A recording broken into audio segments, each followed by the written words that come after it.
Kubera iki ibiheri byawe bitari gukira? Niba umaze igihe kinini urwaye ibiheri, uri kubivura ugakoresha imiti yose wandikiwe, sinzi amavuta warangiwe, ariko ukabona ntibiri gukira, kurikirana ino video yose kugera ku musozo, uraza kubona impamvu ituma ibiheri byawe bitarimo birakira. Ibiheri byawe impamvu bidakira, hari amakosa amwe namwe ugenda ukora utabizi, akaba ariyo atuma ibiheri byawe bigenda, uyu munsi byagiye, uyu munsi byagarutse, gutyo gutyo ugasanga umwaka urashize byarabaye twibanire. So numara gukosora ibi ngiye kuvuga, uzahita ubona ko rwose ibiheri burya gukira bishoboka. In a world where beauty's prized, Yakwel is here, we've got the guide.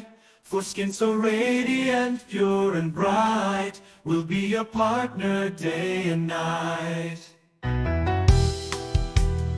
Impamvu ya mbere, ntabwo uzi skin type yawe.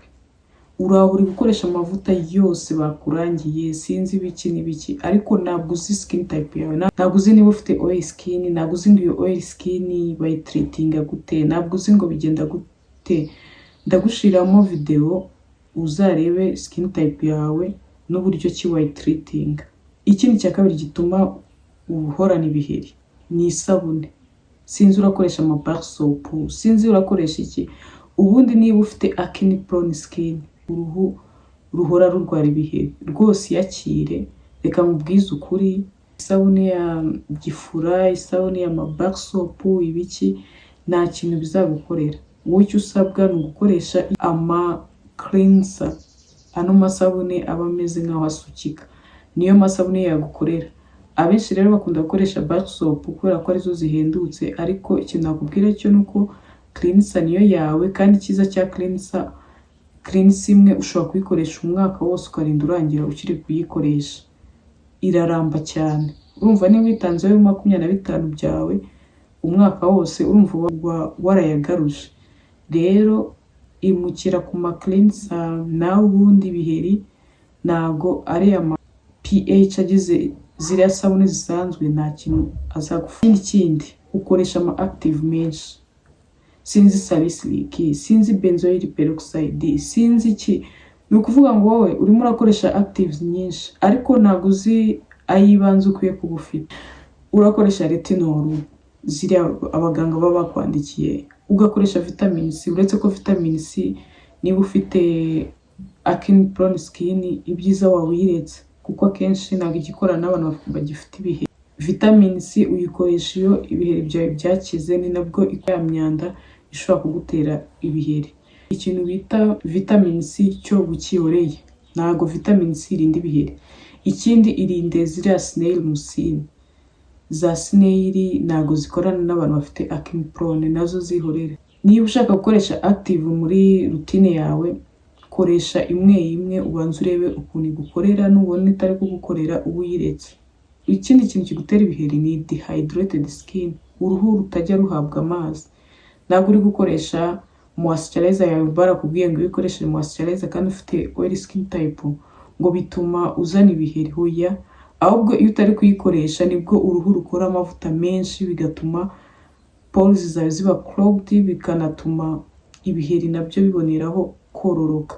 So ibyiza koresha moisturizer yawe, uruhu rwawe ureke utuma rwuma. Ikintu gituma ibiheri byawe byarabaye twibanire ni ukwikorakora. Abantu benshi bikorakora mu maso, ariko ntabwo bazi intoki zabo niba ziba zisa neza.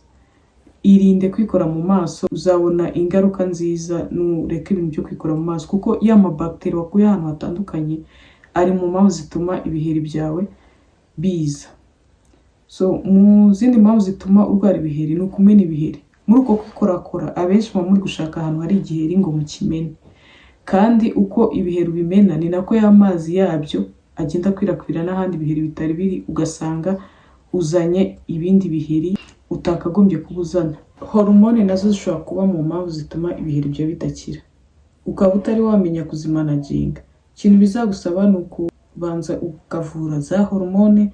Niba ari imihango ihindagurika ukayivura, niba ubiterwa wenda no gutwita, nabyo ukamenya uko wabimanaginga. Niba uri kubiterwa no kuri hafi kugera muri menopause, nabyo ukamenya kubimanaginga. Cyangwa niba uri kuva mu bwana ujya mu bwangavu, nabyo ukamenya kubimanaginga. naho kwita uvura ibiheri utari wamanaginga za hormone, utari wazishira ku murongo, nabyo biri mu bintu bituma uhorana ibiheri. Ni uguhindagura product, ugakoresha uyu munsi ibi, ejo ugakoresha ibi, ejo ugakoresha ibi, nabyo biri mu mpamvu bizatuma uhorana ibiheri. Niba ushaka kugira uruhu rwiza, reka guhindura product, byibura wazihindura nyuma y'amezi 6 ubona zitari kugufasha. Ariko nugira amahirwe, niba ufite acne prone skin, nugira amahirwe ukabona product zigukorera, uzazigumeho. Reka kugendana na trends, zirekere abantu uruhu rwabo rutajya reacta ku mavuta. Naho wowe uruhu rwawe ruhagahenge. Reka nkwereke product za Yakweli zagufasha kuvura ibiheri. Iya mbere ukeneye ni cleanser, kuko cleanser utayifite ibi bindi byose nakwereka, ibi byose nakwereka nta kintu byagufasha. Cleanser niyo ya mbere, kuko cleanser igufasha gukuraho amavuta yose ari ku ruhu, kandi ifasha uruhu rwawe kurusukura itarwumishije, kuko iyo uruhu warwumishije amavuta akorwa ari menshi, uruhu ruyakora ari menshi, bikaza gutuma uza kurwara ibiheri nyuma yaho. Rero niba ushaka gutangira kwivura ibiheri, ikintu cya mbere ugomba guheraho ni cleanser. Rwose hari n'ama reviews abyerekana ko abakiriya bacu iyo baretse gukoresha ama bar soap cyangwa amasabune yose abonetse, ibiheri ako kanya ni nkaho baba babikize. Rero ikintu cya mbere ugomba guheraho ni cleanser. Ikindi ni aka kantu, aka gatibe kagufasha gukuraho ibiheri. Kwa kundi kiba cyaje, iyo ugasizeho karagenda kakahita kuma. Wakagurira umwana wawe uri kujya muri adolescent, karamufasha cyane, kuko bya biheri bya adolescent, ibiheri byose biterwa n'amahormone, akangaka karabivura. So akangaka ni umuti rwose wabyo, ukisiga nijoro, nta nubwo gahenda, kagura 15,000. Ushobora kukagura ukajya ugakoresha kwa kundi mbere yuko ugiye mu mihango, nabwo kagufasha kuhita kakurinda bya biheri uzana uri muri biriya bihe byawe. So akangaka rwose ni ngombwa kukibikaho.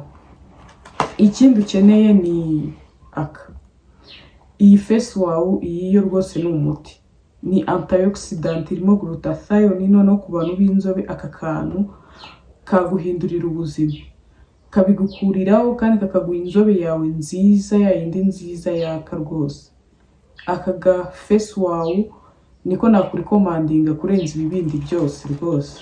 Ikindi nakurikomandinga, niba uri mu myaka 25 kuzamura, retinol ikiza ibiheri. Uko ibigenzayo, ifasha kugabanya ya mavuta yose, iragenda ikagabanya amavuta, noneho n'ibiheri bikagenda bikira gake gake. So retinol niba waranatangiye no kuzana iminkanyari, fine lines, izikuraho. So urumva ko uba wishe inyoni ebyiri icyarimwe. Retinol niba uri mu myaka yo hejuru, tuvuge 25 kuzamura, retinol yagukorera byinshi cyane. Ikindi ukeneye ni sunscreen. Udafite sunscreen, ibi byose byagutwika, izuba ryagutwika ukazana amabara. Sunscreen rero ikurinda ko uruhu rwawe rwaba sensitive ku zuba, izuba rikaba ryagutwika byoroshye. So sunscreen nayo urayisaba. Mwibutsa kudukurikira, niba utari wakanda subscribe kugira ngo ibiganiro nk'ibi bitazajya bigucika. Twese tumenye kwita ku ruhu.